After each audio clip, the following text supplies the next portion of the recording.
ከፈረንሳይ ልማት ድርጅት ጋር በመተባበር በተለያዩ አካባቢዎች በርካታ ስራዎችን እያከናወነ ይገኛል። እኛም ለአብነት ያክል ወደ አዳማ ተጉዘን በቢሲቄ አንደኛ ደረጃ ትምህርት ቤትና በቡርቃ ሁለተኛ ደረጃ ትምህርት ቤት የተሰሩ ስራዎችን ተመልክተናል። እንድትከታተሉን የአክብሮት ግብዣችን ነው። ስሜ ሰባህ ሙባረክ ይባላል። የመጣሁት ከቢሲቄ አንደኛ ደረጃ ትምህርት ቤት ነው።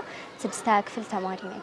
ፍሮም ሳውሴን ይባላል። የምማረው 6ኛ ክፍል ነው። ስሜ ሀሊማ አብደላ ይባላል። የምማረው ቢሲቄ ትምህርት ቤት ነው። 6ኛ አማርኛ ክፍል ነኝ። ስሜ አሚር ሁሴን ይባላል። የምማረው ቢሲቄ ተማሪ ነው። በቀጣይ ደግሞ 6ኛ ክፍል ነው። ስሜ መምህርት መድኃኒት አባበለው ይባላል። የማስተምረው ቢሲቄ አንደኛ ደረጃ ትምህርት ቤት አዳማ የሚገኝ። ስሜ ኡስማን አልይ ይባላል። ቢሲቄ ትምህርት ቤት በሰማ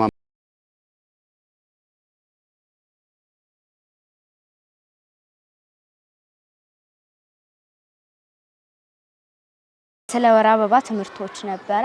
የወር አበባ ከስንት እድሜ እስከ ስንት እድሜ ሊመጣ ይችላል? የወር አበባ በሚመጣበት ሰዓት ደግሞ ምን ማድረግ እንዳለብን፣ አለመደንገጥ፣ አለመሸማቀቅ እንዳለብን እና ኢቭን ወንዶችም ቢሆኑ በዚህ ነገር እኛን አፕሪሺየት ማድረግ እንጂ እንትን ማለት አለማሸማቀቅ እንዳለባቸው ምናምን ተምረናል።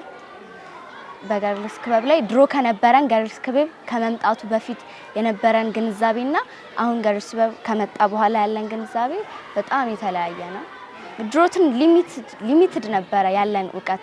ገርልስ ክበብ ከመጣ በኋላ ግን በጣም ብዙ ነገሮችን አውቀናል። ለብዙ ችግሮችን መፍትሄ አግኝተናል። ኢቭን ሞዴስ እስከ መሰጠት ድረስ ደርሶ ነበረ። በነፃ የሚሰጥም ነበር፣ በ40 ብር ምናምን የሚሰጥም ነበረ።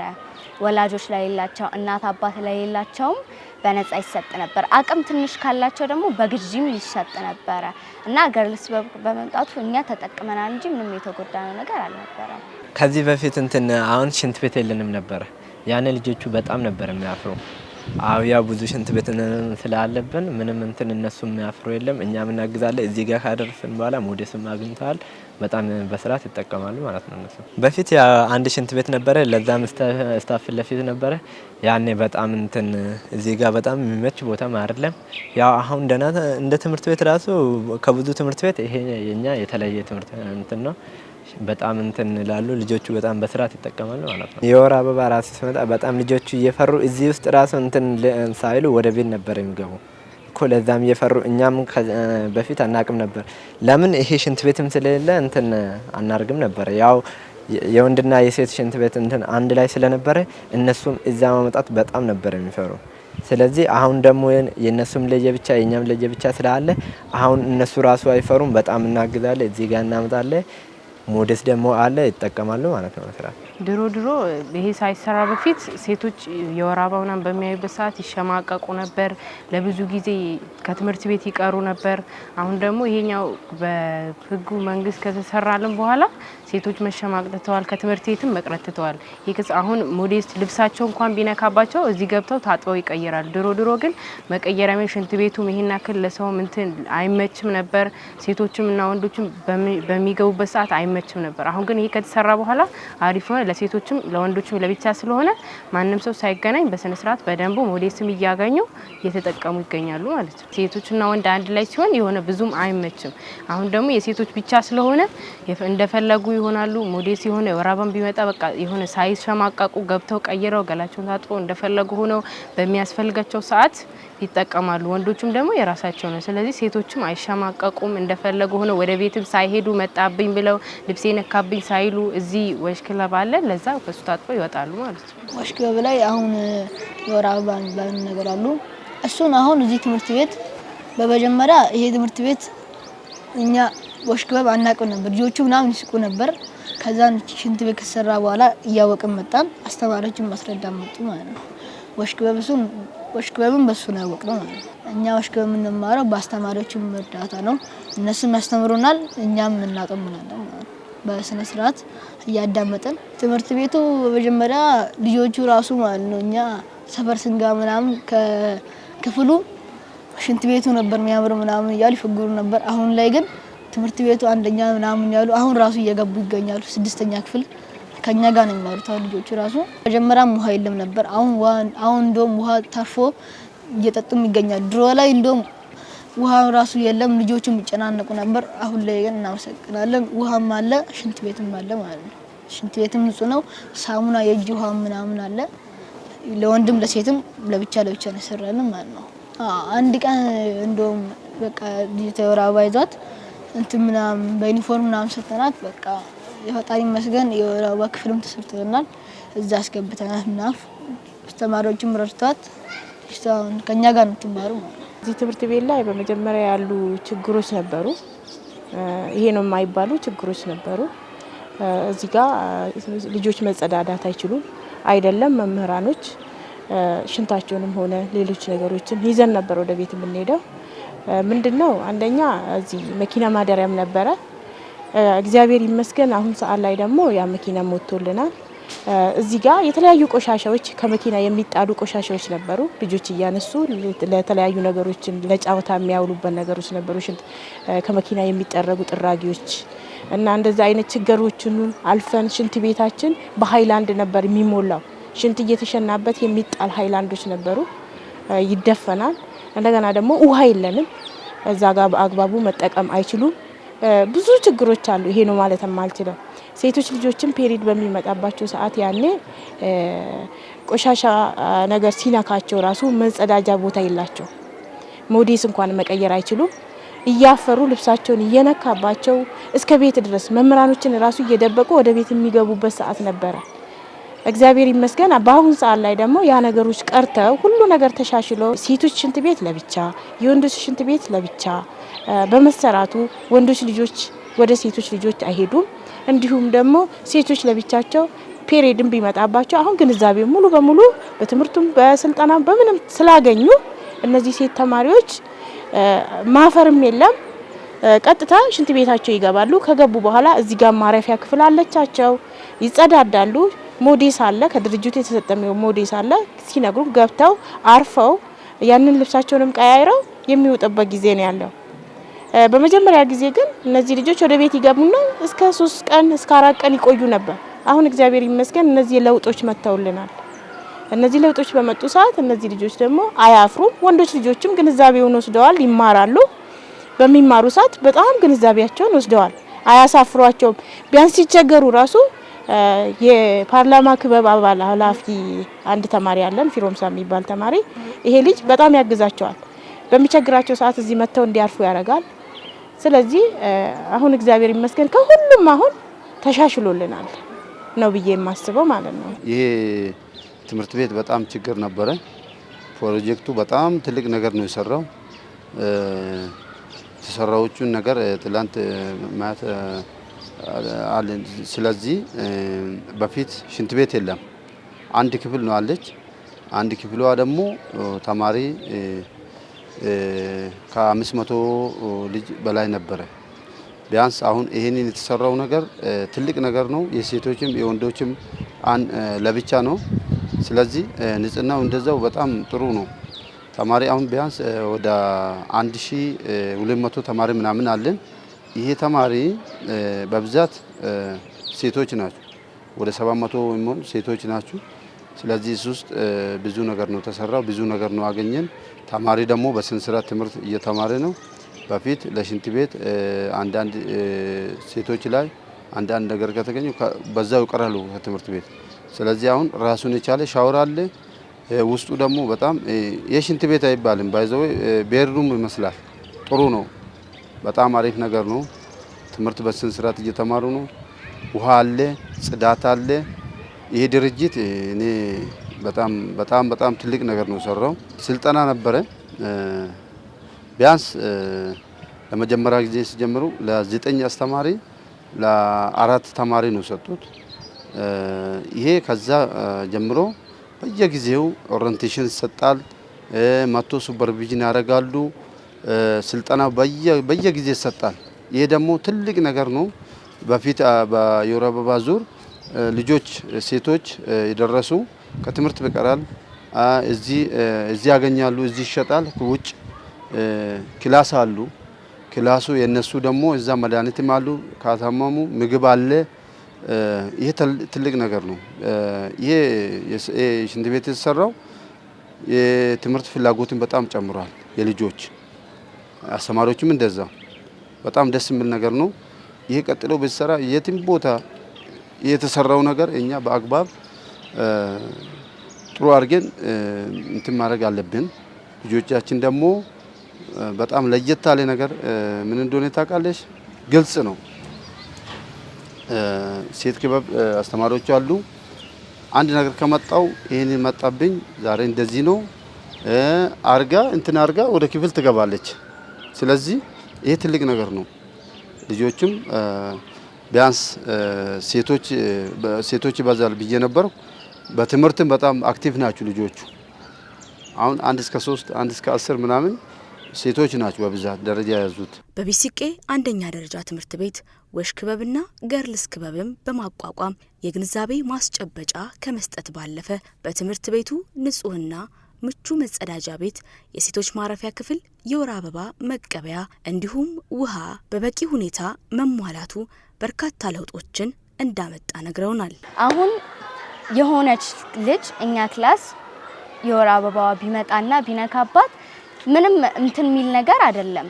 ምክንያቱም ይሄ የተፈጥሮ ነገር ነው እና እንደዛም ብለን እንነግራታለን። ሁለት ደግሞ እንዴት መሰለሽ አሁን እኛ ክፍል ያለው ነገር ሁላችንም የሆነ መተፋፈርና ነገር የለም። ግልጽ ሆነን ነው የምናወራው። ምንም የሚያስቸግር ነገር አይኖርም ማለት ነው። እሷ ስትመጣም ኢቭን ወንድ እንኳን ቢሆን ቲሸርት አውልቆ እስከ መስጠት ድረስ የሚደርስ ነገር ስላለ ያው ምንም የሚያስፈራ ነገር የለም። ለዚህ ሁላ ግን ምክንያት የሆነው ገርልስ ክለብ መምጣቱ ነው ማለት ነው። ኢቭን ትምህርት ቤት መቅረት ራሱ ያስደርስ ነበረ። እኛ ከመጣች በኋላ ምናምን እንዲሆን እኮ ምናምን ብላ ትነግረናለች እንጂ ለኛ ክላስ መቅረት ራሱ ነበረ ማለት ነው። አይደለም መምጣት ይቅርና እና ገርልስ ክለብ ከመጣ በኋላ ግን እድሜ ለቲቸር ሙሉ በቃ ብዙ ነገሮችን አውቀናል። በጣም ብዙ ነገሮችን ማለት ነው። ምንም የሚያሸማቅቅ ነገር እንደሌለ ተረድተናል። በዚህ ማጋጣሚ ያኔ ሽንት ቤት ስለሌለ አሁን ይሄንን ሽንት ቤት ስላለ እነሱ እንትን ሳይሉ በቃ ይመጣሉ እዚህ ሽንት ቤት ማለት ነው። እኛም ያው የነሱ ለየብቻ ያለ ካና ሽንት ቤት ብቻ ሳይሆን ሞዴስ የምትጠቀሙ ቦታም ለየብቻ አለ ነበር። በፊት ካና ሽንት ቤት ራሱ አንድ ነበረን ማለት ነው።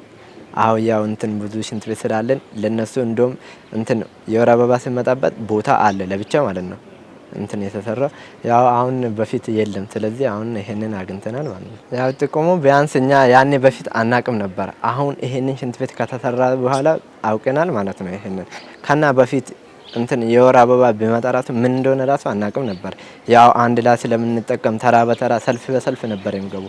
አሁን ደግሞ ካና እነሱ ሰልፍ ሳይሆን የወንድም ለየብቻ የሴትም ለየብቻ ስለሆነ ይሄን ራሱ አውቀናል ማለት ነው። አሁን ደግሞ ከብዙ ቦታዎች ብዙ ሰዎች ምክር ምናምን ሰጡ። ከዛ ይሄ ሽንት ቤት ለብቻ ሲሆን በቃ የሆነ ወንዶች ምክር ሲሰጣቸው ተረድተው አሁን ደግሞ ከሴቶች ጎን እንጂ እነሱ ምህት አላቸውና ከሴቶች ጎን መሆን እንዳለባቸው ስላወቁ ከዚህ በኋላ ሴቶችን ላለማሸጋቅ አልገብተዋል ማለት ነው። እዚህ ሊጠይቁ አንዳንዶች ይመጣሉ። እነሱ በሚመጡ ሰዓት እኛ ደግሞ ለነሱ ምክር እንሰጣለን። ለሁሉም ሴቶች እነሱ የሚመጡ ብዙ ጊዜ እዚህ ስብሰባ አለ። ለዛ በሚመጡ ሰዓት የሆነ ክላስ ውስጥ ቢሆን ለሌላ ሰው ሲመጣ ባለ አንድ ሴት እኛ እንናገርም እዚህ ዘናት ነው የምንመጣው። ከዛ እዚህ ደግሞ ሞዴስ ስላለ ሰተናት ሳትሸማቅ ወደ ቤቷ ሳትሄድ እዚሁ ተጸዳርታ ትሄዳለች ማለት ነው። ሞዴስም ደግሞ እዚህ ወሽ ክለብ አለ መግዛትም ይችላሉ ይወስዳሉ። በጣም ለውጥ አለ። አሁን በዚህ ጉዳይ የሚቀር ተማሪም የለም አይደለም። ከዚህ ትምህርት ቤት ሌሎች ተማሪዎችን እስከሚረዱ ድረስ ነው ያለው። የኛ ተማሪዎች በጣም ጥሩ እድል ያገኙት ብዬ ነው የማስበው።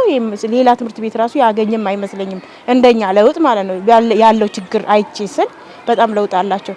መቅረት አይደለም ሌሎች ልጆች እንዳይቀሩ የሚረዱበት ጊዜ ነው ያለው ማለት ነው። ለውጡ ውጤታማ ሆኗል። ሴቶች ተማሪ ናቸው በአብዛኛው ያሉ ትምህርት ቤት ክፍል ውስጥ አሁን ለምሳሌ 18 ተማሪ ወንድ ሲኖር ወደ 40 ተማሪ ሁሉ ያለ ተማሪዎች አሉ ሴቶች። በብዛት ሴቶች ተማሪዎቻችን ናቸው ብዛታቸው ራሱ በትምህርት ቤት ውስጥ ያሉት። ውጤታቸውም ጥሩ ነው። የሚሳተፉት ራሱ በአብዛኛው ሴቶች ተማሪዎች ናቸው። እኔ ከድርጅቱ ጋራም ሆነን እኛም ሆነን ተማሪዎቻችንም ሆነን ከህብረተሰቡ ጋራም ሆነን በመሳተፍ የተለያዩ ለውጦች ከዚህ በላይ እንዲመጡ እንድናግዝ አይደለም። እናቶቻችን ወይንም ሴቶች እናቶቻችን አሉ በውጪ ላይ የሚቸገሩ አሉ። ልጆቻቸው ማስተማር ያቃታቸው እነዚህ ልጆች ደግሞ እዚህ ሲመጡ ችግር ነው የሚያወሩ ልጆች አሉ። እናቴ ዛሬ የለችም ልጅ ይዛለሁ ይሄ ነው እና የምበላው የለም የሚለውም ነገር ነበረ። እግዚአብሔር ይመስገን ትምህርት ቤታችን ራሱ እየመገባቸው ነው። አሁን በዚህ ላይ ትልቅ ቦታ እንዲደርሱልን ሴቶች ተማሪዎቻችን እንዲሁም ደግሞ ድርጅቱም ከጎናችን ቆሞ እኛም አብረን ሆነን እንድንተጋገዝ እፈልጋለሁ ማለት ነው። የምመኘው ይሄንን ነው እና ሌላው ነገር ሁሉ ተስተካክሎልናል፣ እግዚአብሔር ይመስገን። አመሰግናለሁ። እንደ ቦሌ ክፍለ ከተማ መንግስት ትምህርት ቤቶች እኛ ልጆች ናቸው ከዚህ አንደኛ ወጡ። አሁንም ሌላ ትምህርት ቤት ስንል እኛ ልጆች ናቸው ቶፕ። ለምን እዚህ ልጆች ይማሩ ደሃ ናቸው። አንድ ነገር ድጋፍ ካገኙ በጣም ይማራሉ። በጣም መጨረሻው በጣም እንትን ናቸው ይማራሉ። ስለዚህ በጣም ጥሩ ለውጥ አለ። ለሽንት ቤት አይቸገሩም። ሌላው ደግሞ ይሄ ሞደስ አለ እዚህ ለዚህ አይቸገሩም። ሌላው ደግሞ ሽንት ቤቱ ለብቻ ነው አለ የሴቶች ለብቻ። ይህንን የመሰለ ሽንት ቤት የለም። እዛ ውስጥ ቢፈልጉ ልብስ እንትን አድርጎ የልብስ ቦታ ማስቀመጫም አለ። ፖፖም አለ የልጆች ለምሳሌ አካል ጉዳተኞች አሉ አይደለም፣ አንዳንድ አለ የወንዶችም የሴቶችም አለ። በጣም አሪፍ ነው። ሌላው ደግሞ ለድርጅቱ የኔ ምስጋና በትምህርት ቤቱ ስም በጣም ትልቅ ነገር ነው። እኔ እከሌ ማለት እኮ በጣም ይበዛል በጣም። ስለዚህ ሁሉንም ስታፍ ከሹፌር ጀምሮ እስከ ዋናው እስከ አዲስ አበባ ያሉትን ቢያንስ እንግዶቹም ሲመጡ በጣም አመሰግናለሁ። በጣም ትልቅ ምስጋና አለኝ። ስለዚህ ቴንኪው አላህ ይስጣችሁ። በቡርቃ ሁለተኛ ደረጃ ትምህርት ቤት ደግሞ በትምህርት ቤቱ ትኩረት ያልተሰጠውን የአካባቢ ጽዳት እንዲሁም የወር አበባ ንጽህና አጠባበቅ ትኩረት እንዲያገኝ የተሰራውን ስራ ተመልክተናል። የፈረንሳይ ልማት ድርጅት ከኬር ኢትዮጵያ ጋር በጋራ በመሆን የተሰራው ስራ አመርቂ ውጤት እንዳመጣ በማመኑ ስራው ቀጣይነት እንዲኖረው አድርጓል። ስሜ ጀና መሐመድ የቡርቃ ሁለተኛ ደረጃ ትምህርት ቤት ዳይሬክተር ነኝ። በዚህ ፕሮጀክት በጣም ጥሩ ስራዎች ተሰርተዋል። ከኬር ኢትዮጵያና ፕሮፕራይድም ጋር ብዙ ነገሮችን ስንሰራ ነበረ። እነሱ 3 መሰረታዊ የሆኑ ነገሮችን ሀሳቦችን ነው ይዘው ወደ ትምህርት ቤት የመጡት። አንደኛው ሳኒቴሽን ላይ ሲሰሩ ሴት ተማሪዎች ላይ ሲሰሩ ምንድነው ችግሩ የሚለውን ነገር አጥንተው ይመስለኛል እንግዲህ ጥናቱንም ባላቀው 3 ትልልቅ እንትኖችን ነው ይዘው የመጡት። እዛ ላይ አንደኛው አዌርነስ መስጠት ነው። ሰው አዌርነስ የለውም የሚል እንትኑ አላቸው። ምክንያቱ ስላላቸው አዌርነስ መስጠት ነበር ስራቸው። አዌርነሱ ለማን የተሰጠው ለሚለው አንደኛ ለተማሪዎች ነው። ለተማሪ ወላጅ ኮሚቴዎች፣ ለመምህራኖች፣ ለኛም ለአስተዳደር ሰራተኞች፣ ለኛም ለዳይሬክተሮች ይሰጥ ነበር። ይሄ ምንድነው በተማሪዎች ሳኒቴሽን ላይ ምን አይነት ትኩረት ነው ያላችሁ? ወሽ ክለብ አለ ወይ? ወሽ ክለብ ውስጥ ካለ ምን እየሰራ ነው? የተማሪዎች ሽንት ቤት ምን ይመስላል? የሴቶች ምን ይመስላል? የወንዶች ምን ይመስላል? ሴቶች ልጆች እንዴት ነው እዚህ ግቢ ውስጥ ሲማሩ መማር ማስተማራቸው ላይ ጉዳት የለውም ወይ? አሁን ባሉበት ችግር አለ ወይ የለም ነው የምትሉት? ካለስ መፍትሄው ምንድነው ነው የምትሉት? በሚል ዙሪያ ብዙ ነገር ተወያይተናል ማለት ነው። የተለያዩ ድርጅቶችን እነሱን በመጋበዝ ከጤና ሴክተር ከተለያዩ በመጋበዝ የተለያዩ ስልጠናዎች ሲሰጡ ነበረ። ከዚህ ስልጠና ትምህርት ቤቱ በጣም ተጠቃሚ ነው። አንደኛው ጥቅም እኛ ራሱ በትምህርት ቤታችን ቀድሜ እንደነገርኩሽ አዲስ ስለሆነ ትኩረት የምናደርገው መጽሐፍ ላይ ወንበር በማስገባት መጽሐፍ በማስገባት የተለያዩ የብላክ ቦርድ የቾክ ወረቀት እንደዚህ ነገሮች ላይ ነው ትኩረት የምናደርገውና የትምህርት ጥራት ሲባል እሱ ላይ ይሄ የሽንት ቤት ነገሩ ላይ እንደዚህ አሁን እነሱ የሚሰሩበት ነገር ላይ ያለው ትኩረት በጣም አናሳ ነው። ለዚህ ነበር ትኩረት የምንሰጠው። አሁን ግን ለካስ የሆነ አንድ ፒለር የሆነ ነገር ዋና ነገር ቀርቶናል በሚል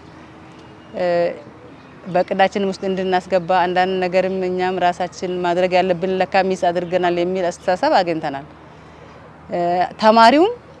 ተማሪውም ብዙ ነገር ሽንት ቤት ራሱ ከአጠቃቀም ጀምሮ እንደ ቤቱ ከማሰብ ጀምሮ ከሽንት ቤት ጽዳት ጀምሮ እና ምን መሆን እንዳለበት አዌርነስ አግኝተን የተሻለ ነገር ነው ያለው። ሁለተኛው ድርጅቱ ያደረገው ከወር አበባ ጋር በተያያዘ ነው። አሁን የወር አበባ በራሱ ያው ተሰጥኦ ነው። ተሰጥኦ መሆኑን ብዙ ሰዎች የሚያውቃሉ፣ የማያውቁ ሰዎች ስለሚኖሩ በሱም ዙሪያ ብዙ ስልጠና ተሰጥቷል። የወር አበባ ምንድነው? ሴት ተማሪዎች የወር አበባ ሲመጣባቸው ምንድነው ፊል ማድረግ ያለባቸው? ቤተሰቦቻቸውስ እንዴት ነው እየያዟቸው ያለው? በቅርብ በዙሪያቸው ያላቸው ሰዎች ምን እያደረጉ ነው? እንዴት ነው ልጆቹን ትሪት የሚያደርጉት? መንገድ የሚያሳዩት? ልጆቹስ ምን ማድረግ አለባቸው? ለማን መናገር አለባቸው? ተሰጥኦ መሆኑን አውቀው ደስተኛ ሆነው ሊቀበሉት እንደሚገባ ደስተኛ ሆነው የሰው ልጅ ራሱ እንደማይቀጥል ወር አበባ ባይኖር ይሄ ተሰጥኦ ባይኖር ህይወት ራሱ አትቀጥልም። ስለዚህ ይሄ ትልቅ ተሰጥኦ ነው ከፈጣሪያችን የተሰጠንና በደስታ መቀበል እንዳለባቸው በደስታ ተቀብለው ደግሞ በትምህርት ሂደታቸው ላይ ችግር እንዳያመጣባቸው ምን መሆን እንዳለበት ከአዌርነሱም በኋላ በተጨባጭ እነዛ ነገሮች መሆን አለባቸው የተባሉት ነገሮች ለምሳሌ ተማሪዎቻችን እኛ ትምህርት ቤት የወር አበባ ሲመጣባቸው ሞዴስ ትምህርት ቤቱ የተወሰነ ባጃት ይገዛል። እኔ ጋር ይቀመጣል። የገርልስ ክለብ አስተማሪዋ አንድ ሁለት አስተማሪዎች ጋር ይቀመጣል። ከዛ እያገኙ የት ነው የሚቀይሩት? ሽንት ቤት እየሄዱ ነው የሚቀይሩት። አሁን ግን እሱ ነገር ልክ አይደለም። ስለዚህ እነዚህ ልጆች ነፃ ሆነው ውሃም ባለበት ታጥቦ ፍሪ ሆነው ብቻቸውን ሆነው እዛ ክላስ ውስጥ ሞዴሳቸውን ቀይረው ገርቤጅ እዛ ተቀምጦላቸው እዛ ገርቤጅ ውስጥ ቀይረው ጨምረው አዲሱን አድርጎ ታጥቦ ምናምን ፍሪ ሆኖ የሚያማቸውም ከሆነ እንግዲህ የሚሰማ ፊሊንግ አለ። ህመም ሊሰማቸው ይችላል። ይሄ ህመም ደግሞ መድኃኒት ያስፈልጋል። ምክንያቱም አሞኛል ብላ እዛ ብትተኛ ብዙ ትምህርት ያመልጣታል። ወይ አሞኛል ብላ ወደ ቤቷ ትሄዳለች፣ እሱ ትምህርት ያመልጣታል። ስለዚህ መድኃኒቱ የመጣው አንቲፔን ነው። ምንም አይነት ተጎዳኝ ችግር የሌለበት መድኃኒት ነው። አንቲፔን ነው። በወቅቱ አንቲፔን ስትወስድ ቢያንስ ከ10 ደቂቃ በኋላ ከአንድ 8 ደቂቃ በኋላ ወደ ክላሷ ትመለሳለች። 40 ደቂቃ ነው ተማሪው የሚማረው አንድ ሳብጀክት። ትንሽ ደቂቃ ከሆነ ነው እንጂ ሌላውን 30ውን ደቂቃ ተመልሳ መማር ትችላለች ማለት ነው። እዛ ውስጥ ራሱ ስትቆይ ፍራሾች አሉ።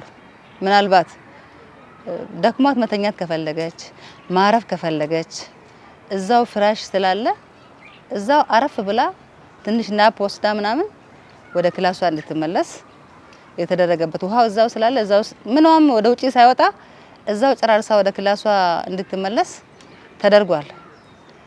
ሞዴስ ያው ቤተሰብ አንዳንድ ቤተሰብ ሞዴስ ላይገዛ ይችላል።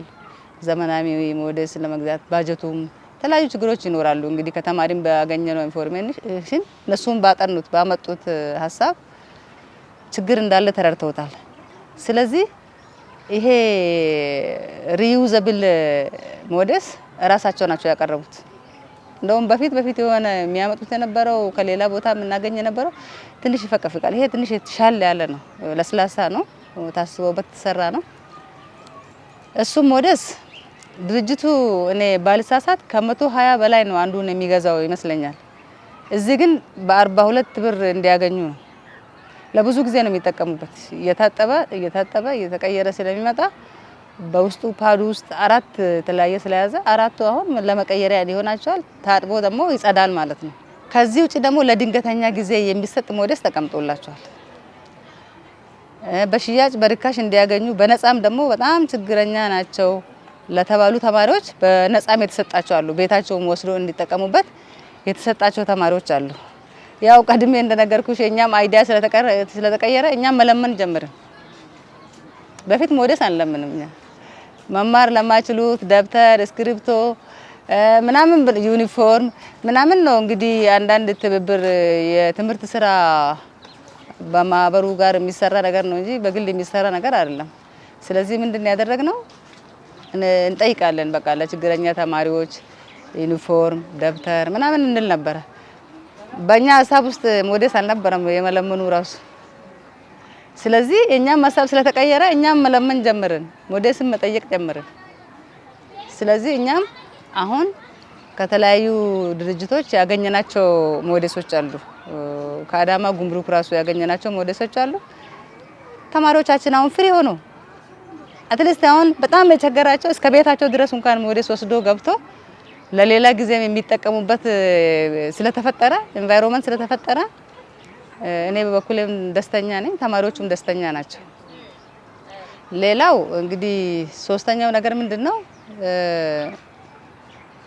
ሽንት ቤት ሲባል አሁን እንዳልኩሽ በጣም ትኩረት ሊሰጠው የሚገባ ነገር ነው።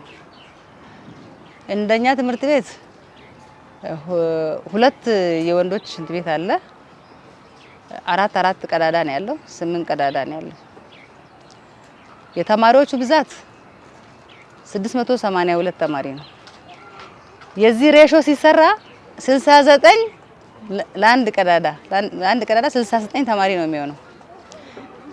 የእረፍት ሰዓት የምንሰጣቸው 15 ደቂቃ ነው። እንግዲህ በ15 ደቂቃ እነዚህ ተማሪዎች ወጥተው 60 በዚህ ደቂቃ 69ኙም ተማሪ ሽንት ቤት ተጠቅሞ ፍሪ ሆኖ ወደ ክላስ ይመለሳል የሚለውን ጥያቄ ለማንም መግለጽ አያስፈልግም። ግልጽ የሆነ ነገር ስለሆነ በጣም ኃይለኛ ችግር ነው ማለት ነው። ሴቶቹ ጋር ስንመጣ አንድ ሽንት ቤት ነው ያለው። አንዱ ሽንት ቤት 4 ቀዳዳ ነው ያለው። የነሱ ሬሾ ስንት መሰለሽ? 171 ነው። ለአንድ ሽንት ቤት ሬሾአቸው 171 ነው።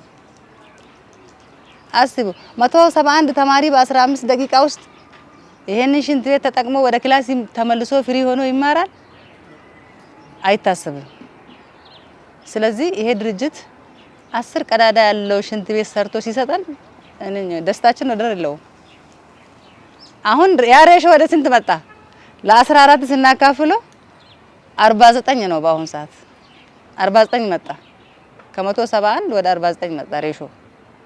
ስለዚህ ሙሉ በሙሉ ስታንዳርዱን ጠብቋል የምንልበት ሳይሆን ሙሉ በሙሉ ስታንዳርዱን ባይጠብቅም በጣም ትልቅ የሆነ ፈውስ ነው ብዬ ነው የማስበው።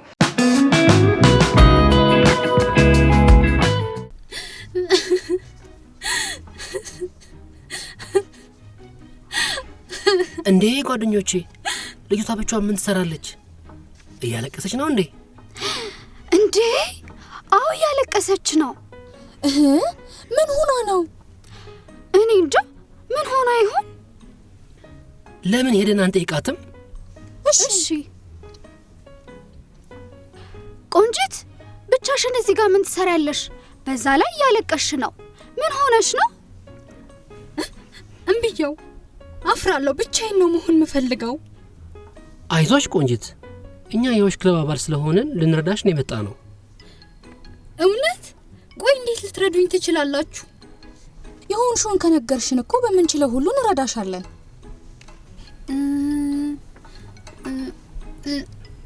ከታች እየደማው ነው። እምብየው ተውኝ፣ እኔ አፍራለሁ። በቃ ተውኝ። ወይኔ ደስ ሲል! ለመጀመሪያ ጊዜ የወር አበባ እየታየሽ ነው ማለት እኮ ነው። እና ታዲያ ለዚህ ነው የምታለቅሽው? ይሄ እኮ እኛ ሴቶች በተፈጥሮ የተሰጠን ጸጋ ነው። ሁላችንም ሴቶች እንደ እድሜ ደረጃችን የምናስተናግደው ነገር እኮ ነው። አዎ፣ ባለፈው ስልጠና ላይ እንደተነገረን ሁሉም ሴቶች ከ8 እስከ 13 ዓመታቸው የጉርምስና እድሜ ያሳልፋሉ። ሴቶች በዚህ ጊዜ የወር አበባ ሊታያቸው ይችላል። በጣም ከዘገየ ደግሞ እስከ 16 17 ዓመታቸው ሊቆይ ይችላል። አንቺም አሁን ያንን ጊዜ ያሳለፍሽ ስለሆነ አትረበሽ እሺ። በቃ አሁን በትምህርት ቤታችን ውስጥ ወደ ተዘጋጀው የሴቶች ማረፊያ እንሄድ። እዛ ሁሉም ነገር ስላለ ለመታጠብና ባር ለመቀየር ይመችሻል። በዛውም እረፍት ታደርጊያለሽ። አዎ፣ ወደ ማረፊያ ክፍሉ ብትሄዱ ነው የሚሻለው። ቆይ እስከዛ እንኪ ሸሚዜን ሸፍኝበት። እሺ፣ አመሰግናለሁ። እሺ እንሂድ በቃ። በጣም አመሰግናለሁ። ግን ይሄ ሁሉ ነገር በትምህርት ቤታችን እንዴት ሊኖር ቻለ? እናንተስ ስለዚህ ነገር እንዴት አወቃችሁ? እንዴት መሰለሽ፣ መጸዳጃ ቤቱንና የሴቶችን ማረፊያ ክፍል ከኢትዮጵያ ከፈረንሳይ ልማት ድርጅት ጋር በመተባበር ነው ያሰሩልን። ስለ ወር አበባና ስለ ንጽህና አጠባበቁ ደግሞ በትምህርት ቤታችን ወሽ ክለብ ተቋቁሞ ስልጠና ስለተሰጠን በቂ ግንዛቤ እንዲኖረን ተደርጓል። በጣም ይገርማል። እስከ ዛሬ ይህን ሁሉ አላቅም ነበር። ከዚህ በኋላ የወሽ ክበብ አባል መሆን እፈልጋለሁ። ስለ ወር አበባና የስነ ተዋልዶ ጤና በደንብ ማወቅ እፈልጋለሁ። ጥሩ ብለሻል። ልክ እንዳንቺ ባለ እድሜ የሚገኙ ሴቶች ስለ ወር አበባ አስቀድመው በቂ ግንዛቤ ስለማይኖራቸው ለስነ ልቦናና ለተለያዩ ጉዳቶች ይጋለጣሉ። እኛ ግን በወሰነው ስልጠና መሰረት በዙሪያችን ላሉ ተማሪዎችና ከትምህርት ቤት ውጭ ላሉ ልጆች ግንዛቤ በመስጠት ኃላፊነታችንን እየተወጣን ነው። በድጋሚ በጣም አመሰግናለሁ። ምንም አይደል ቆንጂት፣ ይልቅ ከተረጋጋሽ ወደ ክፍል እንግባና ትምህርታችንን እንቀጥል አይደል? በሚገባ ተረጋግቻለሁ። አሁን ፍጹም ምቾት እየተሰማኝ ነው። መግባት እንችላለን። በቃ እንሂድ። የወር አበባ ዑደት በሆርሞን አመራረት ላይና የማህፀንና የሴት መራቢያ ስርዓት አወቃቀሮች ላይና የማህፀንና የሴቷ የመራቢያ ስርዓት አወቃቀሮች ላይ የሚደረጉ ተፈጥሯዊ ለውጦች ውጤት ሲሆን እርግዝና እንዲፈጠር የሚያስችል ነው። የእንቁላል ዑደት የእንቁላሎችን መመረትና መለቀቅ፣ የኤስትሮጅንና ፕሮጀክትሮን ዑደትን ይቆጣጠራል። የማህፀን ዑደት ጽንሱን ለመቀበል የማህፀን ሽፋን ዝግጅትና ጥገና ይቆጣጠራል። እነዚህ ዑደቶች አንድ ላይ የሚሰሩና የተቀናጁ ናቸው። በመደበኛነት አንድ ዑደት ከ21 እስከ 35 ቀናት መካከል ሲቆይ የአማካኝ ርዝመቱ 28 ቀናት ነው። የወር አበባ ዑደት ከ30 እስከ 45 ዓመታት ያህል ይቆያል። ምንም እንኳን መደበኛና ተፈጥሯዊ ሂደት ቢሆንም አንዳንድ ሴቶች በወር አበባቸው ምክንያት የዕለት ተዕለት እንቅስቃሴዎችን የሚያውኩ ችግሮች ያጋጥሟቸዋል። እነዚህም ብጉር፣ ጡት አካባቢ የሚሰማ ህመም፣ የድካም ስሜትና የቅድመ ወር አበባ ህመም ይገኙበታል። ከ3 እስከ 8 በመቶ የሚሆኑት ሴቶች እንደ ቅድመ ወሊድ ዲስፎሊክ ዲስኦርድ ያሉ ከባድ ችግሮች ያጋጥሟቸዋል። ዲስሜኖሪያ በወር አበባ የመጀመሪያዎቹ ጥቂት ቀናት ውስጥ በሆድ ውስጥ፣ በጀርባ ወይም በጭኖች አካባቢ ህመም ሊያስከትል ይችላል። ከልክ በላይ የሚያደክም የወር አበባ ህመም የተለመደ አይደለም። ይህም እንደ ኢንዶሜትሪዮሲስ የመሰለ ከባድ በሽታዎች ምልክት ሊሆን ይችላል። እናም የሴቷ ጤንነትና የዕለት ተዕለት ኑሮ ላይ ተጽዕኖ ያሳድራል። ለዚህም ወቅታዊ የህክምና ክትትል ያሻል። የወር አበባ ጤናና ንጽህና የወር አበባን ከጤና፣ ከደህንነት፣ ከፍትሃዊነት፣ ከጾታ እኩልነትና ከትምህርት ጋር የሚያገናኙን ሰፋ ያሉ የሥርዓተ ጾታ ሁኔታዎችን ያጠቃልላል። የዓለም ጤና ድርጅት ወይም ዩኒሴፍ የጋራ ክትትል ፕሮግራም በቂና ትክክለኛ የወር አበባ ንጽህና አጠባበቅን እንደሚከተለው ገልጧል። ሴቶችና ልጃገረዶች የወር አበባ ደም ለመቀበል የሚያገለግል ንጹህ የወር አበባ ንጽህና መጠበቂያ መጠቀም፣ ባሻቸው ጊዜ ግላዊነቱ በተጠበቀ ቦታ መቀየር፣ በወር አበባ ጊዜ አስፈላጊ ሆኖ ከተገኘ ሰውነቷን ለማጠብ ሳሙናና ውሃ መጠቀም፣ ያገለገሉ የወር አበባ ንጽህና መጠበቂያ ቁሳቁሶችን ለማስወገድ አስተማማኝና ምቹ መገልገያዎችን ማግኘት፣ ከወር አበባ ዑደት ጋር የተቆራኙትን መሰረታዊ እውነታዎች መረዳትና እንዴት በክብር በምቾትና ያለ ፍራቻ የወር አበባ ንጽህና መጠበቅ እንደሚቻል መገንዘብን ያካትታል። የወር አበባን ደም ለመያዝ የሚያገለግሉ የወር አበባ ቁሳቁሶችን፣ የንጽህና መጠበቂያ ፓድ፣ ጨርቆች፣ ታምፖችና የወር አበባ ካፖችን ያካትታሉ። የወር አበባ ንጽህና አጠባበቅን ከሚደግፉ ዕቃዎች መካከል የአካልና የልብስ ማጠቢያ ሳሙና፣ የውስጥ ሱሪ፣ የህመም ማስታገሻ መድኃኒቶችና የመሳሰሉት ይጠቀሳሉ። ይህ ፕሮግራም የተዘጋጀው በኬር ኢትዮጵያ ዓለም አቀፍ ግብረሰናይ ድርጅት ከፈረንሳይ ልማት ድርጅት ጋር በመተባበር ነው። አሻም ለሁላችን። በእነዚህ ትምህርት ቤቶች ላይ የተከናወነው ተግባር ለሌሎችም ምሳሌ የሚሆን ነውና ሌሎች ትምህርት ቤቶችም ለሴት ተማሪዎች የማረፊያ ክፍል በመገንባት የወር አበባ መቀበያ ተደራሽ በማድረግ ምቹ መጸዳጃ ቤትና ውሃ በማዘጋጀት ሴት ተማሪዎች በትምህርታቸው ውጤታማ የሆኑ ዘንድ እናግዛቸው የዛሬው መልእክታችን ነው። አሻም ለሁላችን።